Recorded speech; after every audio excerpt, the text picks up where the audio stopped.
Hey everyone, it is 6 p.m. So we are going to start this webinar. Thank you so much for joining us for the Burnout and Sustainability training, and thank you to everyone who helped to make this possible.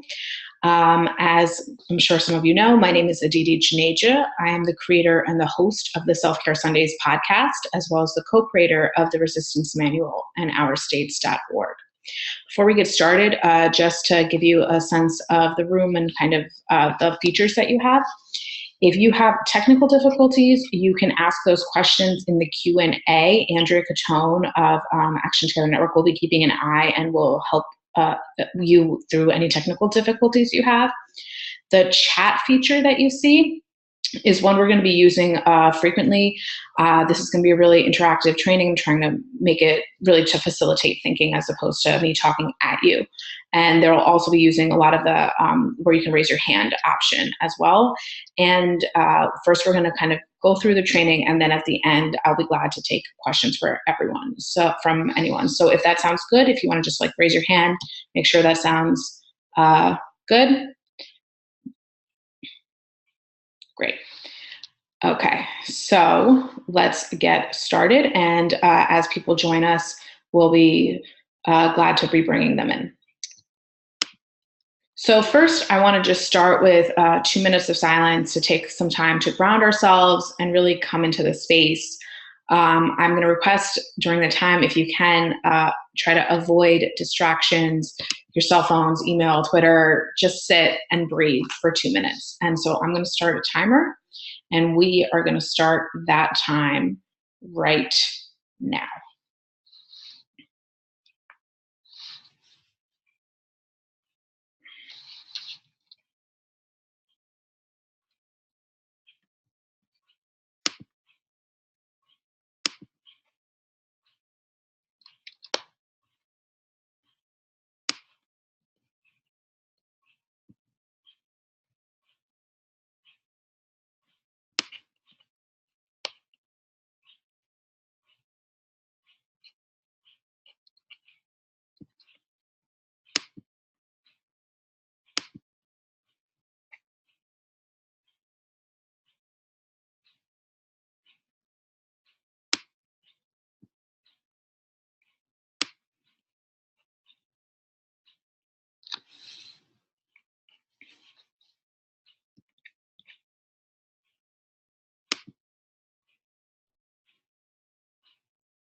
Okay, that is our time. I apologize for the distraction on the screen. I just want to make sure that we are able to get to Facebook Live so that others can join us as well.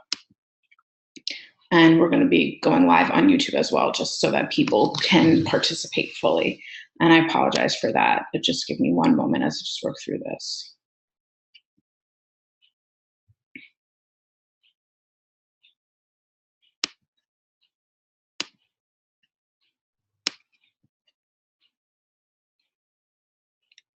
We are able to.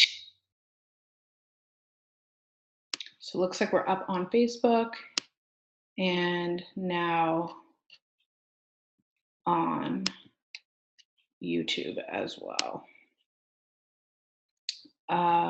Great.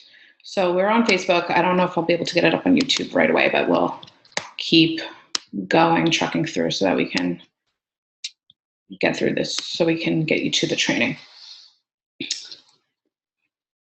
Okay.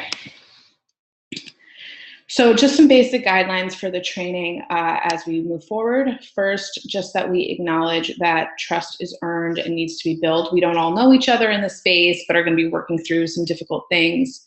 So it's okay if you're not comfortable sharing always. You're welcome to share in the Zoom webinar chat.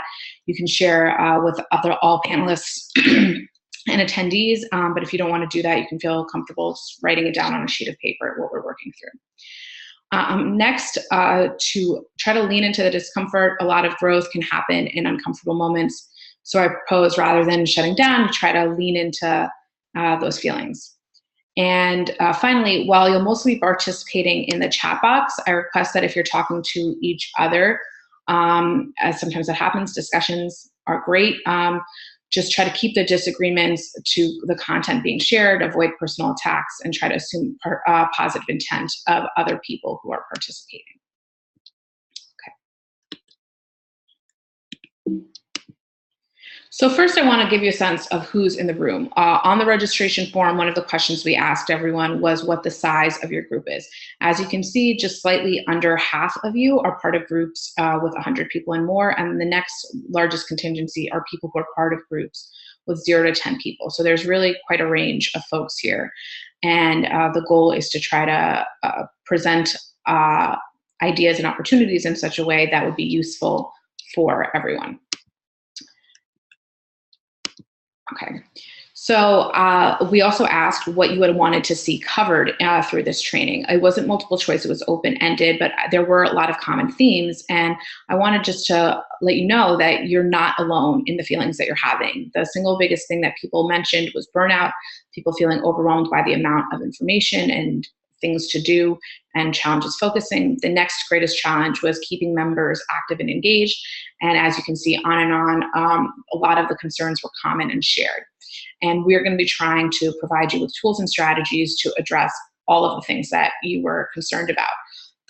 There are going to be 2 things that we're not going to cover explicitly in the training, and that is recognizing burnout and conflict resolution. And the reason for that is because we really want to try to discuss preventative strategies to prevent burnout and prevent conflict, miscommunication resulting from burnout before you get to that place.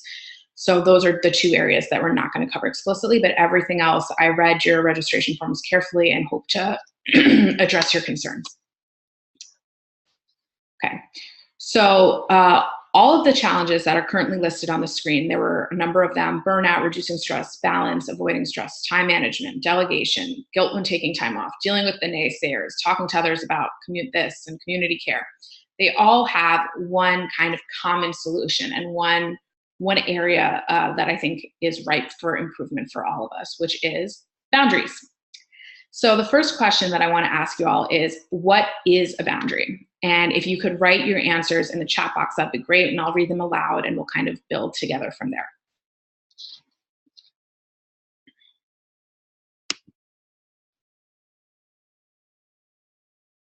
So I'm just looking for answers typed into the chat box. Setting limits for yourself. Other thoughts? Setting limits and expectations for the group. Knowing when to say I can't. A mission statement, a clear line of what you're able to do and what you're not. Protective limits, you and your own and other limits. Yeah, exactly. So the Webster's definition is something that indicates or fixes a limit or extent. So how many of you have seen or heard of like the idea of parents setting a limit on the amount of TV or screen time a child can have? You can just raise your hands. You can click on the button to raise hands.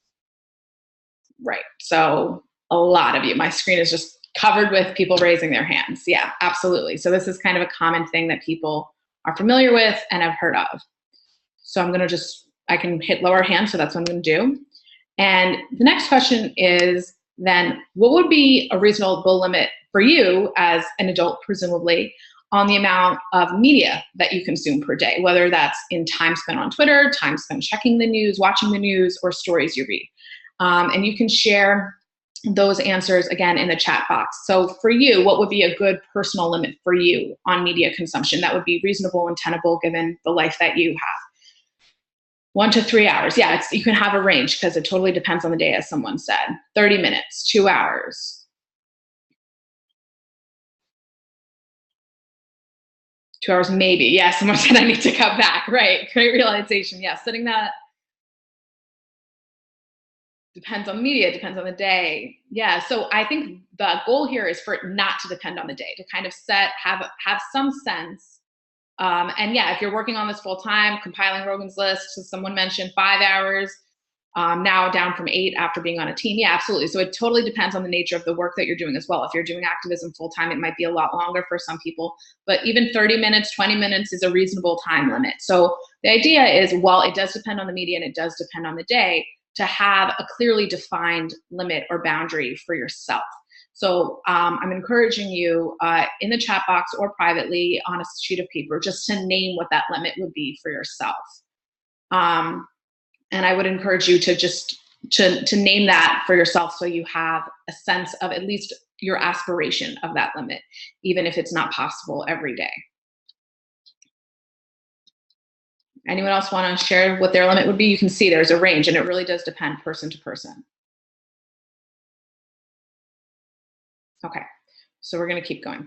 So then the next question about your limit is, what would be a limit, a reasonable limit for you personally on the number of hours you spend per week on activist work? There can be a really big range here depending on whether you're doing this work full-time, you're doing it part-time, or you're doing it as kind of an addition to a part of your life. And something I would just ask you to keep in mind when naming what that limit on the number of hours is, to make it sustainable. So what is something you can do, not for the next couple months, not for the next couple years, but like for the rest of your life? What would be that sustainable limit?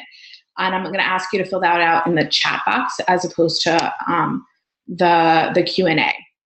So the Q&A is one thing, and then there's also a Zoom webinar chat. And if you could fill it out there, I'd really appreciate it because I'm looking more there. Yeah, so you see someone saying, some people are saying 10, some saying 40, some saying 2. You know, Sunday is a day of rest, 20 to 30 hours, but I think it can be a lot less than that, 10 to 15. I think even an hour is a reasonable limit, but I'm just requesting that everyone name for themselves, whether you share it or not, what that limit would be. 2 to 3 hours a week sustained. Yeah, I think the idea is really what is sustainable for you to do. And of course that can change as your life changes, but naming that limit can be really useful. And please don't be intimidated by the number of hours others are saying. If for you it's 30 minutes in a week, that's fine. So I'm just encouraging you to name what that limit is. And some of you are sharing with the panelists, which is me, and some of you are sharing with all panelists and attendees. So whatever you're comfortable sharing, whoever you're comfortable sharing with, that's fine. But just know if it says all panelists, then the other attendees can't see. It can be useful to build a conversation if you're sharing with others as well. So now that we've kind of have some clearly defined personal limits on media consumption and activist work for yourself, at least what you would aspire to do in a sustainable way, let's think about boundaries within our organizations, right? So many of you are working within groups, as we said at the beginning.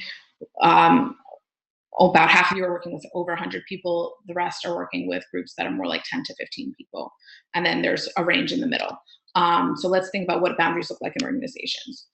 So the question I want you to think about is, imagine if everyone in your organization, everyone you were working with, made a clear commitment about the amount of time that they would give.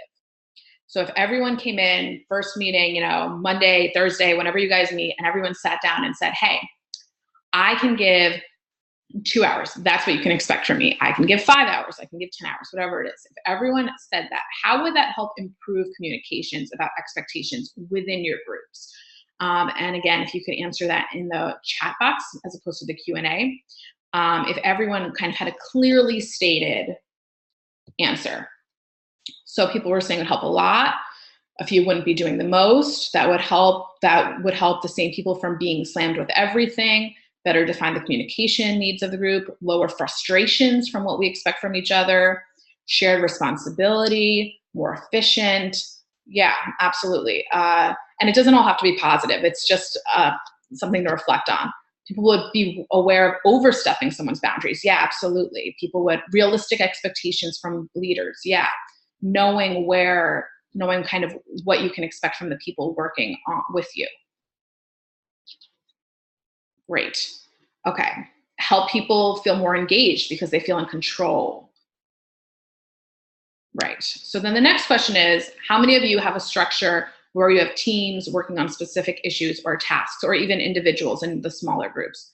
If you do, how is it helpful or not? And when I say a structure where you have teams working on specific issues or tasks, think of this kind of like a job description, right? Like, I'm working on healthcare, you're working on immigration. I'm working on media outreach, you're working on partnerships. So this can be task-based or it can be issue-based depending on the size of the group and the scope of the work that you're doing.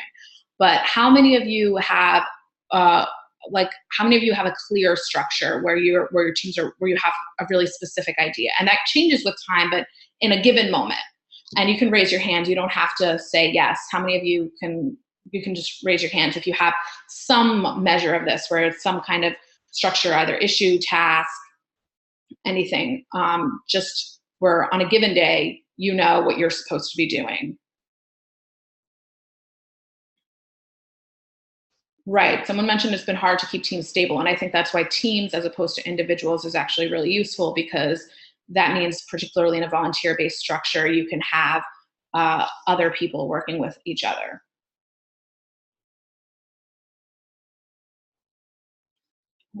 Right. So people are saying engagement, fire drill. So let's talk about let's go through this a little bit more in detail. I'm going to get into more of what you're saying, and I'm going to definitely take questions at the end. So in my experience, when I was working with the resistance manual and even with our states, having teams working on specific things helped with a couple things. It helped with focus. It helped people take ownership and feel pride of the work that they were doing. So people really felt like, I own the police violence page, I own the disability rights page. And finally, that they were accountable to a smaller group of people. So in a group of over 100 people, if you have a task, it's easy for people to not participate. They assume someone else is going to pick up the slack. But in a smaller team, if it's a group of 5 people and you know the 5 people, then it becomes a little bit harder. And absolutely, it does build community. If you're using an organization or communication tool like Slack, you can have separate sub-channels on Facebook. You can have different groups. If you're meeting in person, you can have committee structures. There are lots of different ways to do this. But just the idea of splitting things up so that people know on a given day what it is that they're supposed to be doing. The next kind of part of this is, once you define what you're doing, I think it's also equally important to define what you are not doing. And my question is, what is that for you? And you can answer that in the chat box. So if you are leading a group and you're delegating, right? People said that they needed some help thinking through delegation. So for example, when I was working on resistance manual, after a period of time, I turned over day-to-day responsibilities to someone else in the group, and I was working mostly on partnerships and outreach. So I was not doing daily answers to questions. I was not doing the weekly update. I was not checking in on whether pages were being updated. So what does that look like for you? What are you not doing? And if you want to answer that in the chat box or for yourself, and of course what you're not doing is infinite, but at least just to name some things that you know you are not doing.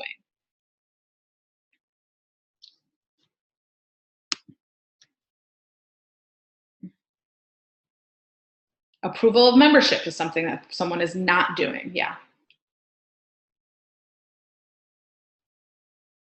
Anything else?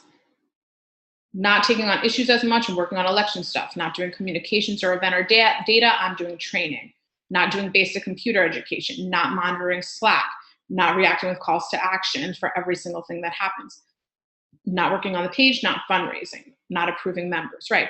So I think just having a clear delineation of both what you are doing and what you are not doing. And someone did ask a question I saw about how to bring new people into this to make sure that you have enough folks to handle the workload. And we're going to get to that. So, but right now I just want to stay right where we are. Someone said, I really need to work on saying no. Yeah. So I think that's often a common realization, right? That part of the boundary of saying, I'm not doing that, allows you to stay with the, I'm spending 10 hours, 5 hours, 2 hours, 1 hour, 20 hours, 40 hours, whatever it is a week. It requires you to say, I've spent my time that I can give this week for what I can do in a sustainable way, and I'm not doing that. So I think the no is really important. What's on the no list? And of course, all of these things are dynamic, right? It's not static. But I think at any given moment, having a clear definition of what you are and are not doing can be useful. And I just make a note at this point, people have been saying about kind of how they need to think this through with the rest of their team. This training is going to be available online, and we are also, I would encourage you to kind of think of this maybe as a template to do this with your group. So you could use this training and reflect on it with your group. So this doesn't just have to stop here today. So yeah, great. I'm seeing more answers, people saying that they're, asking for help more often to take pressure off themselves. Absolutely. So boundaries help kind of with all the things that we're talking about. With burnout, if you're overwhelmed with the amount of work and having a hard time focusing, knowing what you're doing and not doing, reducing stress. You're less stressed when you know that there are certain things that are outside your purview. And that also means that when it comes to media consumption, if you know, for example, if your structure is issue-based, then you know what, I'm focused on disability rights.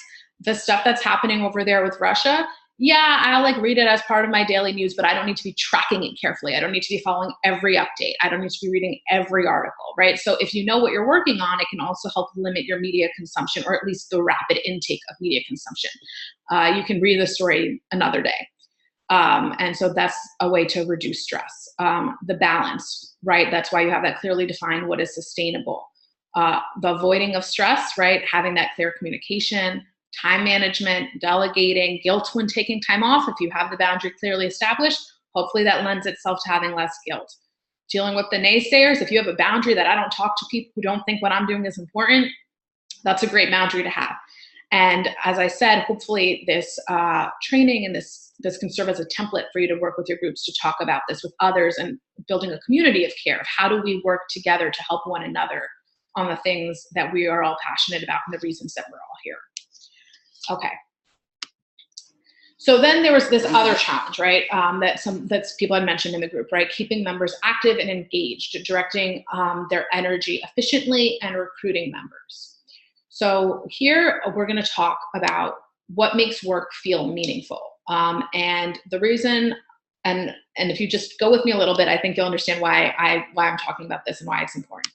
So my first question for you is to think about the jobs or work you had before November, before you got involved in activism, and what made that work feel meaningful or important to you. Not in the activist space necessarily. Your job, it can be with your family, with your kids, but what makes work feel important and meaningful to you?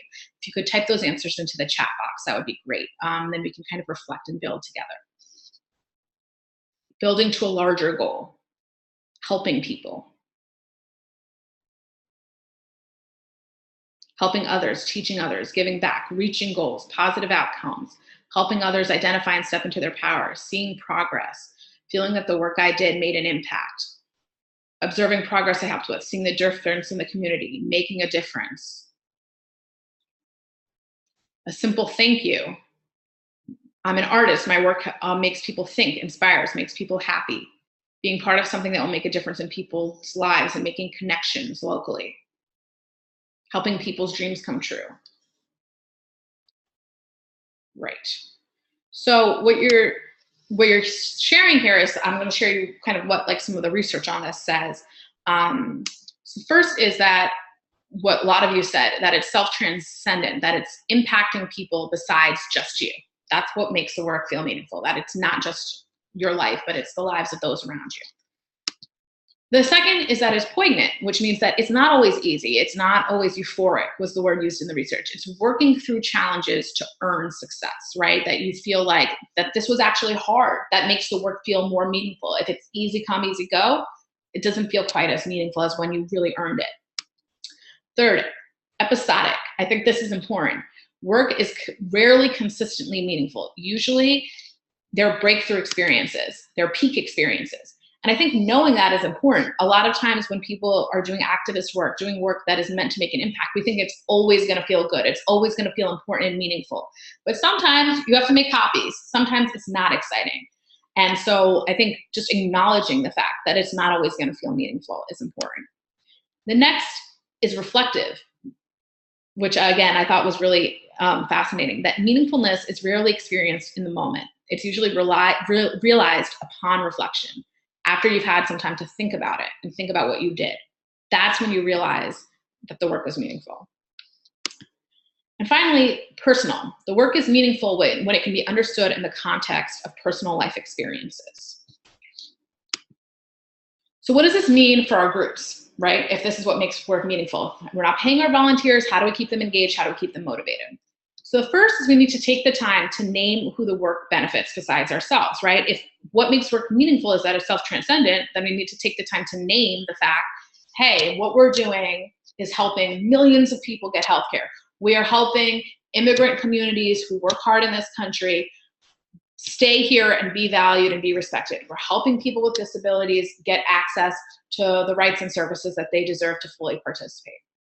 And the second is that we need to take the time to celebrate and discuss the challenges we're working through, right? We need to say, this X person did a wonderful job when they were really having a hard time with this. Y person did a great job working through this. So it's not just about the achievement, but it's about acknowledging and recognizing that there was a challenge to achieve that goal. And then, as I said earlier, we need to accept that not all of this work is meaningful, and we need to share the labor that's a little bit boring. And we also need to recognize that what feels boring is not boring to everyone. So when I was running a group, I was really surprised to find that there are people who love copy editing. To me, that was like really boring and not at all meaningful to me. I was much more interested in the policy analysis, but there were people for who the policy analysis was a drudge and the copy editing was a joy. And so really trying to find ways to share that labor so that people are doing the work that feels most meaningful to them. And if there's work that no one finds meaningful, that we try to split that up. Fourth, taking the time to reflect. And fifth, with focusing and prioritizing issue areas where members feel personally connected, which means if you have a new member coming into your group saying, you guys work on this issue, but I'm really interested in this issue. Is there space for me here to do that? And say, if you want to spearhead it, go for it, right? Because that's how we get people engaged. But we also need to take time to do all these other things. And when I say that, I don't mean personally we do that. I mean collectively as a group. We need to have 5 minutes at the beginning of a meeting to take the time to say, name, to institutionalize these practices, name who the work is benefiting, celebrating, discussing the challenges, taking the time to reflect on what we're doing. Because I think it's so easy to get caught up and to feel despondent and not realize, hey, this shit actually matters, right? And so taking the time to do that. So now I want to talk about inclusion and sustainability. There were some questions about people who had experienced illnesses, people who are working a lot, people with different types of challenges that don't feel part of their groups or have a hard time doing this work in sustainable ways. So the first thing is, if feeling that the work is personal is important to it being meaningful and sustainable, what will happen to our groups if we all have one kind of person in our group? So if everyone in the group is focused on one issue or is from one place or is interested in one thing, what does that mean to the sustainability of our groups and their ability to continue into the future? If what keeps people engaged is that it feels personal. And I would love your answers in the chat box, and I'll read them aloud so that we can kind of reflect together on that.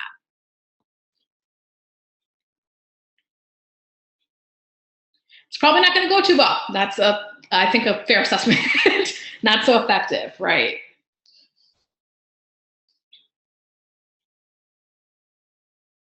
Maybe when an issue area drops off, like if everyone's interested in healthcare and then the healthcare vote happens, yeah, never even thought of including the same kind of people. Lots of disagreements. Yeah, there can be lots of disagreements with similar people, but also what happens in terms of like the long-term ability of the group to thrive. You can have a really focused group on one issue, but then if the issue falls away, exactly right. So if everyone's focused on one thing, weakness in group's ability to sustain. Right, exactly. Limits what we can get done. Yep. Eventually it'll fizzle out. Yep. So when we're talking about inclusion, or even like, when I'm using inclusion instead of diversity, it's not just like a nicety. It's not just a nice thing to have. It's necessary for the group to be able to thrive and to sustain into the future. So then the next question is, are you more likely to act when you or someone you know is impacted by something? And if you could just raise your hand for yes, that would be great. Yeah, so like my screen is just covered with raised hands, right? So that's another part of inclusion, right? If we suddenly decide, hey, I want to work on immigration after we spent a couple months doing healthcare, that's kind of hard to do if no one in the group knows an immigrant, right? So having a bunch of different types of people in the group is useful in generating action. If you stand shoulder to shoulder with someone, if you get to know someone who's impacted by an issue, you yourself are more likely to act and to see the importance of acting. And so, for example, in this training, we asked a question about accessibility, right? That even though this is a video training, we asked, what do people need? Because some people mentioned that folks might be hard of hearing, and so that maybe we should, for the recorded version, we're going to try to find someone to help us with closed captioning. So trying to make sure that more people can participate. So my question is for you, what are things your groups are doing to remove barriers to participating? If someone's working 3 jobs, is there a way for them to participate online? Is there a way for them to catch up on what happened at a meeting if they can't attend? What are things that you're doing so that different types of people can participate? And if you could share that in the chat box, that'd be great. I'd love to kind of generate some ideas for us to share with one another. Changing locations of meeting, posting past meeting notes, live streaming our meetings, different meeting times. Yeah. Varying time and location, offer an evening and a daytime monthly meeting, conference calls, child-friendly locations. Yeah, absolutely. Live streaming so people can watch, offering events at different times and days to help with work schedules. Great. Yeah, and encouraging people to post on Facebook on their event for carpooling, right? So thinking about, for events, kind of the other things, childcare needs, carpooling, how are people going to get there? Weekly action sheet. You can log in whenever and see what people are doing, and co-sign or add new stuff. So you don't even have to be there, right? You don't even have to attend a group meeting. You can participate virtually online in between when you have times, online meetings, hangouts, right? Yeah, so there are lots of different ways to think about accessibility. And this is not to say that meeting in person and building community that way is not important. It's just that if there are other ways for people to participate, even using different types of skills, right? If you say, oh, hey, we would love to bring in artists to work on this, that might bring in a group of people who wouldn't otherwise think about participating when you're organizing a protest. If you say, let's have some artists make our signs, right? And so that can be a way to include people, not just based on jobs, childcare schedule, those kinds of things, but even skills, right? How do we bring in people with different skills? Using Slack or chat to keep communication up. It's great. So then my final question is, have you worked collaboratively or in coalition with other groups? And how has that helped you to learn from others and share work? So if you are working, there were lots of groups that were formed after November, but there were lots of groups that were around before November. And so how are people working with others? Someone says, always, yes. Someone says, we're talking, but we're not yet sharing the work. Right, so that, if we can build on relationships to make it where you can actually be sharing the work, that can be really useful. Someone said coalition events have been spectacular. We show up to each other's events, right? Just bodies, just showing up, even if you're not planning. Learn a lot from other groups, sharing info, but could do more. Not yet, but want to. It's the only way to move forward. It can be a nightmare if everyone's not on the same page, absolutely, but I think it can also be a way to lessen the burden on every individual. Get leadership together on periodic basis, shared events, lots of works coordinating. We have lots of overlap and share events of other local groups, right? So I think sometimes people are finding this, that if you have overlap in what you're doing, rather than fighting for that territory, maybe you work together on the territory that you share, and then whatever you're doing separately, you continue to do that separately and amplify each other's messages. We had a potluck for administrations of all the groups in our area. We support each other's activities and try not to reinvent the wheel. Yeah. So I think, thinking about this, and that's, again, it's a way to think about inclusion, because a lot of the groups that existed before November may have been differently focused or consist of different types of people than the groups that were formed after November. And so that can, again, be another way to bring different types of people into the fold, learn from one another, share the work, split the work, and become mindful of different issues and ideas that people are contending and dealing with. So, police violence, there was a lot of groups working on police violence before November, Fight for 15. I'm naming some issue areas. So there are a lot more disability rights. ADAPT has been around since the 80s, right? So Progressive Roundtable of all the local group leaders that meets quarterly and has a Facebook group for immediate communication needs, right? So really finding ways to facilitate collaboration can be a way to lighten the load, even if it's not internal, but just across groups.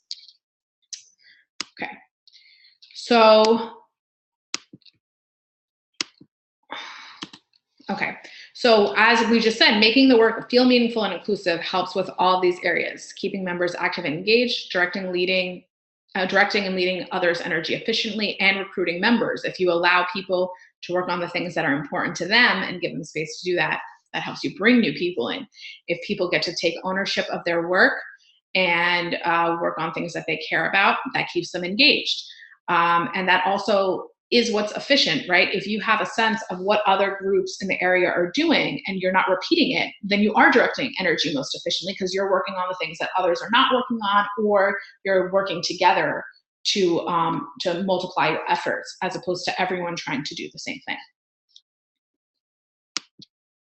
So here are some additional resources for you. And I want to spend a lot of time at the end being able to take a lot of questions. I know it's only 6:30. This training was supposed to go for about an hour. So I wanted to save time at the end to answer questions.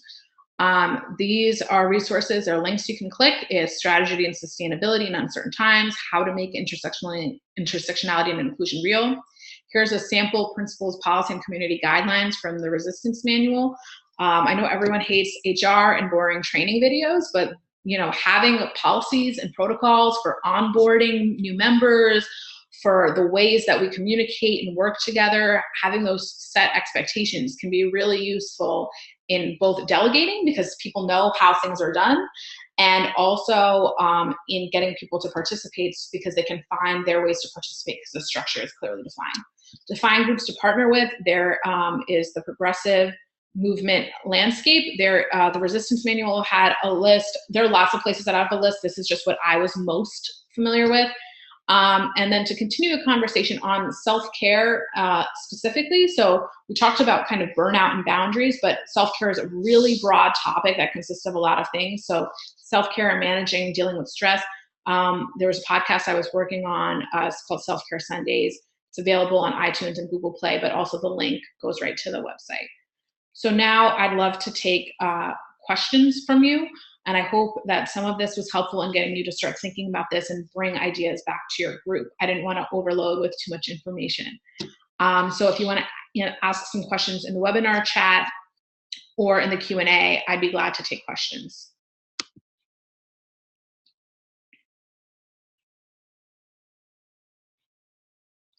If watching this on Zoom, how can we get the links to these resources? Yeah, so these resources, I will send we have your emails, we can send around a link, we can share them on the Facebook page, Action Together Network. We can maybe start compiling resources there. We will find ways to get them to you, and we'll send you an email following up on this. Questions with regards to burnout, I don't know what the question is. How do I convince others in my group to connect with other local groups? I think for me, the way to get people to think about that is to realize that there's value in it, right? So even when I'm talking about like things like inclusion and diversity, making it really clear that this is not like a thing we're doing because it's nice to get others to, because it'll like look good or make us feel better about ourselves that we're working with others, but there's actually really a lot of value that instead of us all doing a lot of work, we work with each other. And even just saying, let's start the conversation. Let's find out if we have areas where we can work together. Maybe there's not, but oftentimes there are at least some areas. And then there may be areas where you don't want to work together or where you're working on different things, and that's fine too. No, Kim, you don't need to limit your questions to burnout. Any questions that I can be helpful with, I'd be glad to answer. And yes, we'll share this slideshow. And like I said, the video will be posted, so we'll make sure to share it. Any other questions? Best ways to set and enforce boundaries. I think first just naming them for yourself is really useful, just which is kind of the exercise we went through. And then I think creating a forum, I know many of you are group leaders, creating a time to kind of share what are our boundaries, right? And not just asking for yourself, not just stating for yourself kind of in an abrupt way, but asking everyone to let's name our boundaries collectively the way we did here. I think if we do that in our groups, then that makes it really useful. I think even having like a table, right, where we say, this is the number of hours I have to give, this is the number of hours I've given, just to kind of create some sort of an accountability structure. Any tips for getting complacent friends to set activist boundaries? A lot of our group's burnout stems from other friends who don't care. So I think I think when I can send out, there's this graph, this chart that people have about the spectrum of allies, right? And so you have people who are actively involved to care, you have people who are sympathetic, who are just not doing the work, and then you have people who disagree and are kind of, disengaged. And I would encourage people that if you're an active person to really be reaching out to the people who are sympathetic but less active, and then kind of move down the spectrum of allies. I think there are a lot of people in that group of people who are sympathetic but not active. And it doesn't necessarily mean that they don't care. It just may mean that they're not as active. And I think finding those people is really key to helping avoid the burnout of naysayers and people who just disagree. Because I think first we want to get those people active, right? Those who agree but haven't found their way in yet. Model of job descriptions and other social justice resistance groups. Yeah, the sample principles, policy, and community guidelines has models of that from the resistance manual. And if people would like to share others, if they have links to their community guidelines or principles and policies of their group, and they'd like to share them in the chat box, or you can share them on the Facebook event page, we'd be glad to include that in the resources that we send out that are listed here. We have 1,600 people in our group, but only a handful are active. Any specific ideas to get them more engaged? I think frequently checking in with people to ask how they think things are going and why they're not engaged is really useful. You might be surprised. I thought as a person who had started a group that people were less engaged because they felt that there was too much structure coming from me. And actually, when I did a survey, I used just a Google form and did a survey, I found out that actually people were not engaged because there wasn't enough structure. So if you're a person who started a group, you're different from the kinds of people who join groups. It's not always the same kind of people, and people who start groups tend to have a bias towards taking more initiative and may not appreciate the fact that other people like structures and kind of guidelines. And then also asking people what issues are important to them and why they joined the group in the first place, right? If someone joined a group to work on something specific and that work is not available for them to participate in, then that would explain their lack of activity. If it's that they have a lot going on in their life personally, and they only have a couple hours to give, trying to find that kind of inclusive, sustainable structure where someone can participate with giving less time. If they're under the impression they have to give 30 hours and they don't have that, then maybe they just don't participate at all. So I think asking people why they joined, why they're participating, why they're not participating can be useful in helping you to reevaluate and modify your structures. And I went through that, we did that. So I know that that's a thing that does work. Technology that people are using. I'm gonna pass on that question, but would encourage folks to continue discussing that in the chat box if they want to, but I'm happy to take any additional questions that people have, particularly on topics that we covered.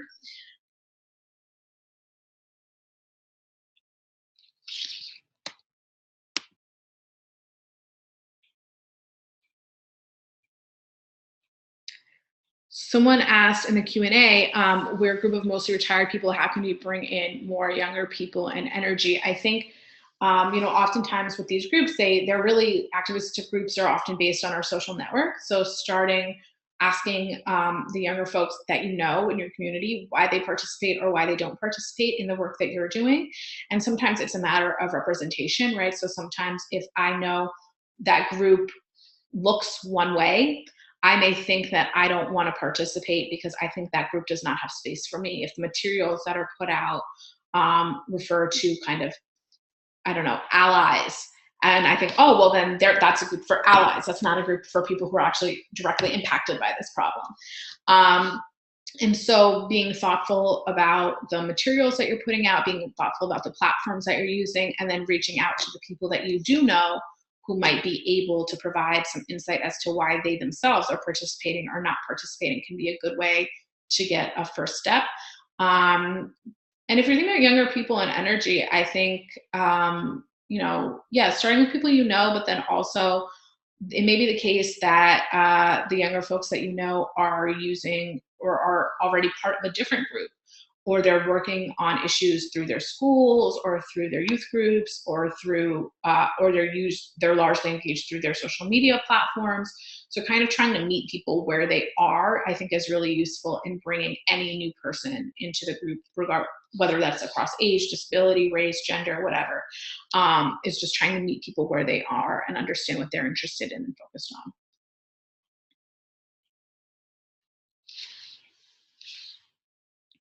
I see there's a great conversation happening in the chat box about tech tools, which I'm glad is going on.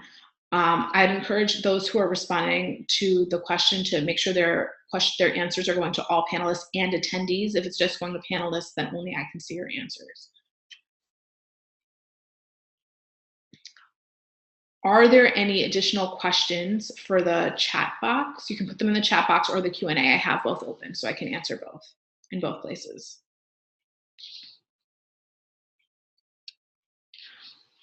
What are steps and we can take to make our meetings and actions more accessible to people with disabilities and therefore include more people to keep our work sustainable? I think one thing to do is think about the location where you're meeting. Are you meeting in a location that is, like, for example, something very simple, wheelchair accessible? If it's not, that becomes possibly a challenge. I know that some people with disabilities, depending on the nature of their need, I think simply asking a question before a meeting or a group, gathering about, as we did on this, right? Like, what do you need to make this accessible to you is really useful. Sometimes you may not realize that there's someone with, people with disabilities will know, and I'm one of them, would know their needs, the best. So if you ask, what do you need to participate? That's a great, I think, start. And then also being mindful that there are organizations that work with people with disabilities, activist organizations like ADAPT. There are a lot of local ones that people may already be a part of. So the reason you may not be getting that traction is because people are part of other groups. And so thinking about how to partner and work with them. Someone said, we have other groups attacking our vision and trying to get us to do what they want. Any advice? I think having that boundary, that really clearly defined idea, like this is what we do and this is what we don't do, is really useful. So people know that, like, we're not here to meet your needs. We are here to do this type of work, right? So if you're doing like anti-racism work, you're like, I do anti-racism work. That's the work that I do. And so I'm not going to be doing this other thing. I think also being thoughtful and open-minded about, are they pointing out some intersections in the work that you're already doing? Or is it that they want to kind of co-opt your labor and have you do things that you're not interested in doing or that you're not focused on? And just drawing that boundary really clearly, and particularly, I think, stating that, like, this is our mission, this is what we're doing. We're not looking to expand what we're doing, right? Just to make it clear that this is what we do. And I think just drawing that boundary in a kind of in a hard way, or offering like, hey, we'll amplify you, we'll do this, we'll do that if you have a group, but that's not what I do. And I think it's okay to draw that boundary as long as you're being kind of mindful about where the question is coming from or where the information is coming from and why. Okay, I'm getting more questions. I'm going to try to get to them all, so just bear with me as I'm reading through them. How do we get members to know how important tedious stuff like email list building, newsletter creation, etc. is? They're always ready to go to a rally, but it's hard to get people to step up to the behind the scenes stuff. Yeah, so I think there are two things here. I think one, sometimes people don't understand why stuff is important. So I think if you can explain to people why things are important, that matters. I think also if instead of it being like everyone needs to do this, right, if we can kind of split it up, the stuff that seems quote unquote tedious. If you can say that, hey, let's get, everyone's going to do an hour of this kind of work, and then you can do the work that you really want to do. Or that, hey guys, like, we don't have a rally if we don't get these things done, right? So tying it to the work that they want to do, splitting up the work that they want to do, making them understand why it's important. And I think also if you put out a specific call or request, whether it's Facebook, Twitter, in person, signs, posters, however you're communicating with folks, for a specific kind of work, you might be surprised. When I put out a specific call for copy editors, I was expecting 0 answers, and there were a lot of people who were really excited to have a way to participate in the resistance in a way that like spoke to them. And to me, copy editing was like not an exciting thing for me to personally do. So I think even maybe putting out a call for the specific kind of work you do, there are people who really like doing behind the scenes stuff, or even because of the nature of their job and their work, can't do the more in front of scenes stuff, right? Like if you're a government employee or you're an expat abroad, maybe you can't go to a rally, but you'd be happy to try to contribute through the behind the scenes stuff. Okay. And then any special advice about focus when there are breaking news crises daily, it seems? Yeah, so I have, in my mind, a way that I think about triaging the news. And so basically I think about, there's like dumb shit that doesn't matter, right? Which is like your golf pants are saggy, you're listening to a dumb, like the president's listening to a dumb CD, he misspelled a tweet. And to me, I try not to let that occupy space in my mind, because it really has no impact on anything, and it's just like an aggravating thing. The second category of stuff is stuff that is important, but stuff that I cannot do anything about. So oftentimes things there are foreign policy, ethics violations, stuff that requires litigation, like the transgender military ban, where there it really is like, we want to support the ACLU as they're filing their lawsuit on Monday. Yeah, absolutely. But like, can I personally do anything? Is calling my member of Congress, is me interacting with my reps, am I going to be able to do anything? And if the answer is more towards the no side of things, then I engage less in that news in terms of both my consumption of it and also me spending my time thinking about it in the mental space I spend on it. But then, of course, it does happen that you suddenly have an idea where you're like, hey, I thought I couldn't do anything about this, but there's a boycott that I could participate in. That's a good pushback to the ethics violations. Or, hey, what about if we organized a rally around this or got someone to speak on this issue? I live in a community with a lot of veterans. So I'm not discouraging creative and innovative ways to engage with issues where it seems like there's less you can do. But I think if you've come to the conclusion that there is not much you can do, then I try not to spend too much mental energy on it. But the third category is there are a lot of things where we can do stuff, and some of that stuff doesn't even make the headlines, right? So like rules and regulations, the executive agencies have a lot of control. There are rules and regulations that come out through them, through the EPA, the DOE, HUD, all these places, and they go up online, regulations.gov, for public notice and comment. There's very little news about that, and there's a lot you can do about it directly. You're not even advocating to your member of Congress. You can personally go online and type in information and type in your opinion, and they're required to consider it through public notice and comment. So so that's where I would encourage people to spend more of their mental energy, because a lot of the news and crises are not necessarily things you can do much about. And I think also if your group has a specific mission statement where you say, look, we do work on, I'm gonna make something up. We do work on immigration. And it's like, yes, of course, these other things are important, but you would need to have like kind of an idea that it has to be like, grade 10 serious for us to deviate off of our mission statement. And there are things worth deviating off of your mission statement for. I know a lot of groups deviated off of their mission statement after Charlottesville. And so I'm not discouraging that, but I'm saying it should be intentional when you're making that decision.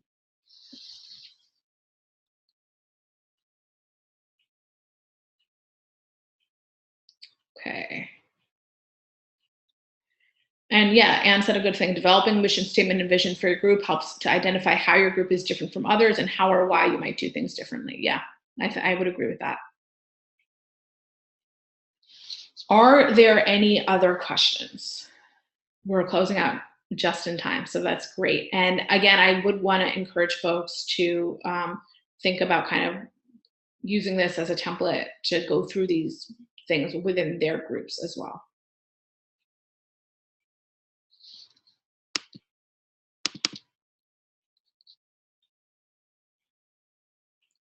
Other questions?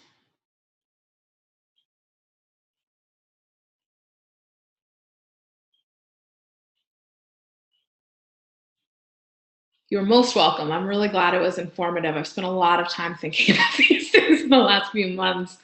And the podcast is actually me asking a lot of activists about how they do self care and think through these issues. So it is a shameless self plug, but I would encourage you to check it out. The podcast is called Self Care Sundays. It's on iTunes, Google Play. It's this link here. We'll send out an email with it. You can find there's actually a Facebook page for it as well. Their Twitter handle is at Self Care Sundays. So I would just encourage people to, try to use the resources available. I know a bunch of you mentioned not reinventing the wheel. So I think that's a good idea. And I think also if you're a group leader or a group member who's on this call, you can definitely take the information being shared here and bring it to your group and say, hey, let's think about this together. Let's think about how we can do these things together. And you can even watch this video as a group. And since it's me and not you bringing up these questions, you have a little bit of a buffer. Anything else, or should we close out? Okay. Yes. Thank you so much for joining us. I'm really glad to hear that people will be sharing this with their groups and share it with others who might need it. A lot of times, those who need to be thinking about burnout and sustainability don't recognize it at the outset. So now you have hopefully a video that you can share with them without it. It could be a little nudge. So thank you all so much again, and I hope that this is helpful. Um, you can share the video on Facebook Live. There will also it's also being recorded, so we'll have it up on YouTube for you to share the link as well. And my Twitter handle, by the way, is at Aditi Juneja 3. So it's ADITI Juneja 3. I'm going to go back to the first page so you can see my name. And you can feel free to reach out to me with questions if I can be helpful. And I hope that this was useful for you in thinking through the challenges that you're facing, because I really do want you all to succeed and not feel like you're, at your wit's end. Okay, great. So have a wonderful night, everyone. Thank you so much for your time. And I'm just going to hang out for a little bit as people are logging off, just in case anyone has any questions. You're most welcome.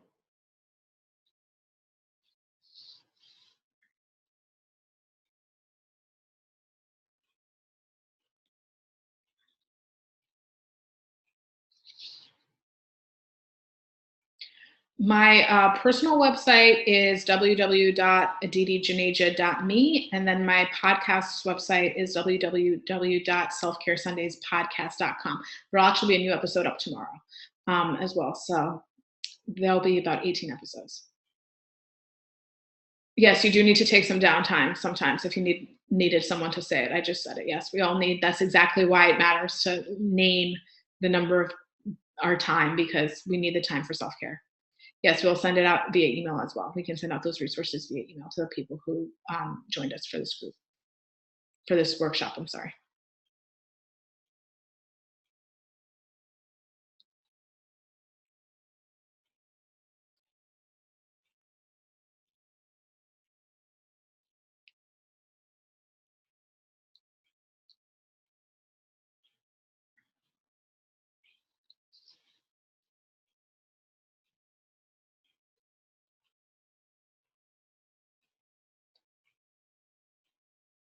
Yes, and good luck on your future activist efforts. Absolutely.